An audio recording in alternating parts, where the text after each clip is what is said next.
D'abord, Sœur Marie Missamou, Azalaki, Sœur Kopison Satuto Yebaki. Et en plus, témoignage, je crois, ils ont le partout.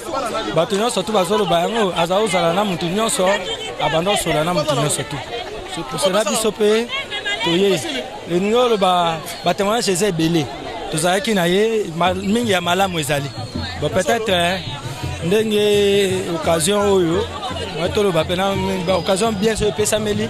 Ok, mais phénomène toi tu que batu basé belé baye coller na Sœur Marie Misam comment na batu baye belé boy et zo ni pene zo que pour que batu baye belé coller la Sœur Marie bolamu pour la té na mukili soza mutu malamu oyebi ko solo la okomona mukolo yo kozala te ndenge batu bako la ki sa passe wana on s'en comprend donc eza pas azaki malamu parce que soki sœur azaki mutu mabe mukile ko bima boy na kanisa yo mo zo mona monde fou donc bolamu na ye oyo azalaki ya wana biso pe to tikali na mukili charge to nango to saka bolamu quoi to sa bolamu ko lobi yo yebi kaka po ezanzela mutu nyonso tu mais to saka bolamu. OK, merci. OK, merci.